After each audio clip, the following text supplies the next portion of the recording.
সহজ লেসনে তোমাদের সকলকে স্বাগত। আজকে আমরা পঞ্চম শ্রেণীর তৃতীয় পর্যায়ক্রমিক মূল্যায়ন 2025 সালের আমাদের পরিবেশ বিষয়ের সম্পূর্ণ উত্তর সহ নমুনা প্রশ্নপত্র সেট 2 সম্পর্কে আলোচনা করব। তো চলো এই ভিডিওতে আমরা ক্লাস 5-এর থার্ড ইউনিট টেস্ট 2025 আমাদের পরিবেশ বিষয়ের এই প্রশ্নপত্র এবং তার উত্তরগুলো দেখে নিই। তো ফাইনাল এক্সামে তোমাদের 50 নম্বরের পরীক্ষা হবে, সময় থাকবে 1 ঘন্টা 30 মিনিট, ঠিক আছে? তো এই প্রশ্নের উত্তরের পিডিএফগুলো যদি পেতে যাও সহজ লেসন অ্যাপটিকে ইনস্টল করবে। অ্যাপের লিঙ্ক ডেসক্রিপশন বক্সে দেওয়া আছে এবং পেইড কোর্সের মধ্যে কিন্তু এগুলো দেওয়া থাকবে। পিডিএফগুলো তোমরা ডাউনলোড করতে পারবে, সেই সঙ্গে ভিডিওগুলো তোমরা সেখান থেকে অ্যাড ছাড়াই দেখতে পারবে। দেখো 1 নম্বর থেকে বলা হচ্ছে সঠিক উত্তরটি বেছে লিখতে হবে। এখানে 1 × 6 = 6। কয়ের দাগে কলকাতায় প্রথম রিক্সা চালু হয় 1814, 1900 না 1914 সালে। তো কলকাতায় প্রথম রিক্সা চালু হয় 1900 সালে। কয়ের দাগে পেয়ারার জন্য বিখ্যাত অঞ্চল যাদবপুর, নরেন্দ্রপুর, সোনারপুর, বারুইপুর। তো পেয়ারার জন্য বিখ্যাত অঞ্চল হচ্ছে বারুইপুর। এরপর আয়লা হয়েছিল 2007, 2008, 2009 না 2019 সালে। তো আয়লা এটা হয়েছিল 2009 সালে। টিলার কথার অর্থ জমি চাষ। এরপর ধান রোয়া, ধান কাটা, ধান ছাড়া এর যন্ত্র। তো টিলার এটার অর্থ হচ্ছে জমি চষার যন্ত্র আর কি। নেক্সট হচ্ছে যে বিষয়টি পথ সুরক্ষা বিরোধী সেটা হচ্ছে গাড়ির সিট বেল্ট ব্যবহার, জেব্রা ক্রসিং বরাবর রাস্তা পার হওয়া, মোবাইল ফোন কানে রাস্তা পার হওয়া, হেলমেট পরে বাইক চলাচল করা। তো মোবাইল ফোন কানে রাস্তা পার হওয়া এটা হচ্ছে পথ সুরক্ষা বিরোধী। সূর্য থেকে পৃথিবীতে আলো আসে প্রায় 8, 9, 10, 11 মিনিটে। উত্তর লিখবে 8 মিনিটে। এরপরে হচ্ছে 2 নম্বর দাগে শূন্যস্থান পূরণ করে পূর্ণ বাক্য উত্তর লিখতে হবে। 1 × 8 = 8। নিমপাতা আগে ব্যবহৃত হতো ড্যাশ হিসাবে। তো নিমপাতা আগে ব্যবহৃত হতো কীটনাশক হিসাবে। এরপর ক্ষয়ের দাগে মালদায় ড্যাশ পালনের জন্য ড্যাশ গাছ চাষ হয়। তো মালদায় রেশম কীট পালনের জন্য তুঁত গাছ চাষ হয়। আমরা সবসময় চাই ড্যাশ ও ড্যাশ পরিবেশ। আমরা সবসময় চাই সুস্থ ও দূষণমুক্ত পরিবেশ। সূর্যগ্রহণে ড্যাশ আড়াল করে ড্যাশকে। তো সূর্যগ্রহণে চন্দ্র আড়াল করে সূর্যকে। 1 অক্টোবর পালিত হয় বিশ্ব ড্যাশ দিবস হিসাবে। তো 1 অক্টোবর পালিত হয় বিশ্ব বয়স্ক দিবস হিসাবে। ড্যাশ দেশকে ভূমিকম্পের দেশ বলা হয়। উত্তর লিখবে জাপান দেশকে বা জাপানকে ভূমিকম্পের দেশ বলা হয়। পরিবেশ বান্ধব একটি পরিবহন হলো ড্যাশ। তো পরিবেশ বান্ধব একটি পরিবহন হচ্ছে সাইকেল। একটি জীবাশ্ম জ্বালানি হলো ড্যাশ। একটি জীবাশ্ম জ্বালানি হচ্ছে কয়লা, পেট্রোল, ডিজেল, এইগুলো, ঠিক আছে? সবই হচ্ছে জীবাশ্ম জ্বালানি। এরপর 3 নম্বর থেকে পূর্ণ বাক্য উত্তর লিখতে হবে। 1 × 10 = 10। কয়ের দিকে পাহাড়ের ঢালে চাষের পদ্ধতিকে কি বলে? পাহাড়ের ঢালে চাষের পদ্ধতিকে বলা হয় ধাপ চাষ। এরপর ধান ক্ষেতের জলে এখন বিভিন্ন ধরনের মাছ কমে যাওয়ার একটি কারণ লেখো। তো ধান ক্ষেতের জলে এখন বিভিন্ন ধরনের মাছ কমে যাওয়ার কারণ হলো ধান ক্ষেতে রাসায়নিক সার ও কীটনাশকের ব্যবহার। পরিবেশ কম দূষণকারী একটি দ্রুতগামী স্থলযানের নাম লেখো। তো পরিবেশ কম দূষণকারী একটি দ্রুতগামী স্থলযানের নাম এখানে লিখবে ট্রেন। পরেরটা দেখো, জলের পরিবেশে সব ধরনের মাছকেই বাঁচানোর প্রধান কারণটি লেখো। তো জলের পরিবেশে সব ধরনের মাছকেই বাঁচানোর প্রধান কারণটি হচ্ছে জলের বাস্তুতন্ত্র ও জীব বৈচিত্র্যকে রক্ষা করা। আমাদের রাজ্যে কবে থেকে প্রথম রেল চালু হয়? আমাদের রাজ্যে 1858 খ্রিস্টাব্দ থেকে 1858 সাল থেকে প্রথম ট্রেন চালু হয়। চিকিৎসা ছাড়াই স্বাস্থ্য ভালো রাখার একটি স্বাভাবিক উপায় লেখো। চিকিৎসা ছাড়াই স্বাস্থ্য ভালো রাখার একটি স্বাভাবিক উপায় হলো প্রতিদিন ব্যায়াম করা। এরপর হচ্ছে কোনো বিষয় সম্পর্কে আগে থেকে জানানোকে এক কথা কি বলে? তো কোনো বিষয় সম্পর্কে আগে থেকে জানানোকে এক কথায় বলে পূর্বাভাস।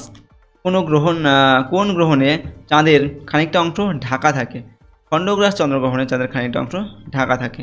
এরপর পৃথিবীর গৌণ জোয়ারের প্রধান কারণটি কি? এখানে উত্তর লিখবে পৃথিবীর গৌণ জোয়ারের প্রধান কারণটি হলো সূর্যের আকর্ষণ। এরপর শিশুদের একটি মৌলিক অধিকারের উল্লেখ করো। শিশুদের একটি মৌলিক অধিকার হচ্ছে শিক্ষার অধিকার। 4 নম্বর দাগে সংক্ষিপ্ত উত্তর লিখো, যে কোনো 7টি। 2 × 7 = 14। গাড়ির ধোঁয়া ধুলো গাছের কিভাবে ক্ষতি করে? তো গাড়ির ধোঁয়ায় থাকা সালফার ডাই অক্সাইড গাছের পক্ষে সবথেকে ক্ষতিকর। গাড়ির ধুলো পাতার উপর জমে কালো হয়ে যায়। এরকম পাতা সূর্যালোক শোষণ করতে পারে না পারায় গাছগুলো ঠিকমতো খাদ্য তৈরি করতে পারে না। বন্য প্রাণী সুরক্ষা কি? দেখো বন্য প্রাণীদের নিরাপদ আশ্রয় বা বাসস্থান ও খাদ্যের যোগানকে স্বাভাবিকভাবে বজায় রেখে তাদের নিরাপদে বংশবৃদ্ধি করতে সাহায্য করার পাশাপাশি তাদের নানান আক্রমণ ও চোরা শিকার থেকে বাঁচানো বা রক্ষা করাই বন্যপ্রাণী সুরক্ষা। ভারতের সবুজ বিপ্লব বলতে কী বোঝো? তো 1960-এর দশকে কৃষিক্ষেত্রে নতুন প্রযুক্তির সাহায্যে ফসল উৎপাদনে যে অভূতপূর্ব উন্নতি ঘটেছে তাকে সবুজ বিপ্লব আখ্যা দেওয়া হয়েছে। নেক্সট, ট্রেন তার নির্দিষ্ট লাইন ধরে চলতে পারে কেন? দেখো, ট্রেনের দুই দিকের চাকার ভিতরের দিকে খাঁজ থাকে, কোনো দিকই ট্রেন লাইন থেকে সরতে পারে না, তাই ট্রেন তার নির্দিষ্ট লাইন ধরে চলতে পারে। মানবাধিকার কি না? মানুষের মর্যাদা রক্ষা, মানবিক স্বাধীনতা ও সাম্যকে সুরক্ষিত করা এবং সকল প্রকার বৈষম্য অবসানের সর্বশ্রেষ্ঠ হাতিয়ার হলো মানবাধিকার। সুনামি কি? আমাদের ভূপৃষ্ঠ কতগুলি স্তর বা প্লেটের সমন্বয়ে গঠিত। এই প্লেটগুলি একে অপরের কাছে এলে পরস্পরের সংঘর্ষের ফলে প্রবল ভূমিকম্প হয়, ফলে সমুদ্রের বিশাল ঢেউ উপকূলে আছড়ে পড়ে। এই প্রবল জলোচ্ছ্বাসকে সুনামি বলে। গাছ সূর্যের উপর নির্ভরশীল কেন? গাছ সূর্যালোকের ফোটন কণা শোষণ করে তার পাতায় থাকা ক্লোরোফিল এর সাহায্যে নিজের খাদ্য তৈরি করে, তাই গাছ সূর্যের উপর নির্ভরশীল। লিঙ্গ বৈষম্য বলতে কী বোঝো? তো সমাজে পুরুষ ও মহিলাদের মধ্যে যে শারীরবৃত্তীয় পার্থক্য আছে তার সঙ্গে সামাজিক মূল্যবোধ ও গতানুগতিক সাংস্কৃতিক বোধ জাগিয়ে তাদের মধ্যে প্রভেদ সৃষ্টি করা হলে তাকে লিঙ্গ বৈষম্য বলে। সূর্যগ্রহণ কিভাবে হয়? পৃথিবী সূর্যকে ও চাঁদ পৃথিবীকে প্রদক্ষিণ করতে করতে যদি সূর্য, চাঁদ ও পৃথিবী একই সরলরেখা চলে আসে তখন পৃথিবীর উপর চাঁদের ছায়া পড়ে এবং সেই অংশে তখন সূর্যগ্রহণ হয়। জলের গুণমান ক্রমাগত কমে যাওয়ার কারণ কি? তো শিল্পজাত আবর্জনা, শহরের নোংরা জল, কৃষিতে ব্যবহৃত কীটনাশক প্রভৃতি জলে মেশার ফলে জলের গুণমান ক্রমাগত কমে যাচ্ছে। 5 নম্বর থেকে নিচের প্রশ্নগুলির উত্তর লেখো, যে কোনো 4টি লিখতে হবে, 3 4 12 নম্বর প্রশ্ন 3 করে 4টির জন্য 12 নম্বর দেওয়া আছে। কয়ের দাগে কীভাবে আমরা সুস্থ সামাজিক পরিবেশ গড়ে তুলতে পারি? তো ধনী গরিব ছোট বড় নির্বিশেষে সকলকে নিয়েই গড়ে ওঠে আমাদের পরিবেশ। সামাজিক বৈষম্য আমাদের পিছিয়ে দেয়। কাউকে বৈষম্য ও ঘৃণা না করে আমরা যদি পরস্পরের সঙ্গে মিলেমিশে থাকতে পারি তাহলে আমাদের সামাজিক পরিবেশ সুস্থ হবে। স্থলপথকে বাদ দিয়ে লোকেরা জলপথকে বেছে নিল কেন? দেখো, আগেকার দিনে স্থলপথের চারিদিকে বন ছিল ও তার মধ্যে দিয়ে ছিল রাস্তা, ফলে বন্য জন্তু ও দুর্বৃত্তের আক্রমণের ভয়ে মানুষ জলপথে যাতায়াত শুরু করলো। ভরাকটাল ও মরাকটাল কি? তো ভরাকটাল হচ্ছে পূর্ণিমা তিথিতে পৃথিবী, চাঁদ ও সূর্যের মাঝে অবস্থান করেন। তখন পৃথিবীর জলরাশিকে একদিকে চাঁদ ও অন্যদিকে সূর্য আকর্ষণ করে। এর ফলে উভয় দিকে যে জোয়ারের সৃষ্টি হয় তাকে পূর্ণিমার ভরাকটাল বলে। মরাকটাল কিনা শুক্ল এবং কৃষ্ণপক্ষের অষ্টমী তিথিতে সূর্য এবং চাঁদ পরস্পরের সমকোণে অবস্থান করে। এর ফলে চাঁদ ও সূর্য পরস্পরের বিপরীত দিক থেকে পৃথিবীকে আকর্ষণ করে। এর ফলে কম প্রাবল্যের যে জোয়ারের সৃষ্টি হয় তাকে মরাকটাল বলে। ভয়ের দাগে প্রত্যেক অমাবস্যাতে সূর্যগ্রহণ হয় না কেন? তো পৃথিবীর ও চাঁদের কক্ষতল এক নয়, তাই প্রত্যেক অমাবস্যায় সূর্য, চাঁদ, পৃথিবী এক সরলরেখায় আসে না, তাই সব অমাবস্যায় সূর্যগ্রহণও হয় না। উমর দাগে শিশুদের অধিকারগুলি কী কী? তখন একটি শিশুর অধিকার হলো বেঁচে থাকা, তার পরিমাণ মতো খাদ্য ও পানীয় জল পাওয়া, 14 বছর পর্যন্ত অবৈতনিক শিক্ষালাভ, নিজের মতামত প্রকাশ ও মানসিক পীড়ন থেকে সুরক্ষা লাভ করা। জোয়ার ভাটার দুটি সুবিধা লেখো।